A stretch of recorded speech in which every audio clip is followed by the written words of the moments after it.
Hi all, இன்னைக்கு நம்ம பார்க்க போகிற ரெசிபி கிட்ஸ் ஃபேவரட் பன்னீர் பட்டர் மசாலா. பசங்க கேட்டாங்க, ஸோ கடகடன்னு செய்ய ஸ்டார்ட் பண்ணியாச்சு. ஸ்டார்ட் பண்ணதுக்கு அப்புறம் தான் கவனிக்கிறேன், இந்த ரெசிபிக்கு தேவையான முக்கியமான 2 இன்க்ரீடியன்ட்ஸ் என்கிட்ட இல்லை. Cashews and fresh cream.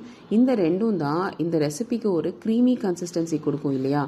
But okay, start பண்ணியாச்சு, இதை ஸ்டாப் பண்ண முடியாது. ஸோ அதுக்கு உண்டான ஆல்டர்னேட்டிவ்ஸ் யூஸ் பண்ணி இந்த டிஷ்ஷை நான் கம்ப்ளீட் பண்ணேன். கேஷ்யூஸ்க்கு பதிலாக சன்ஃப்ளவர் சீட்ஸும் ஃப்ரெஷ் க்ரீமுக்கு பதிலாக ரெகுலர் மில்க்கும் தான் யூஸ் பண்ணியிருந்தேன். ட்ரஸ்ட் மீ, ரொம்பவே சூப்பராக இருந்தது, ரொம்ப க்ரீமியாக இருந்தது. குழந்தைங்களுக்கு எந்த ஒரு டேஸ்ட் டிஃப்ரென்ஸுமே தெரியல, ரொம்ப என்ஜாய் பண்ணி சாப்பிட்டாங்க. நம்மளோட குக்கிங்கில் ஒரு பர்ஃபெக்ட் இன்க்ரீடியன்ஸை விட இந்த மாதிரி சின்ன சின்ன ஆல்டர்னேட்டிவ்ஸ் தான் மேஜிக் க்ரியேட் பண்ணும் இல்லையா? நீங்கள் உங்களோட குக்கிங்கில் நீங்கள் பண்ண மேஜிக், நீங்கள் பண்ண ஆல்டர்னேட்டிவ்ஸ் என்னங்கிறத என் கூட கமெண்ட்டில் ஷேர் பண்ணுங்கள்.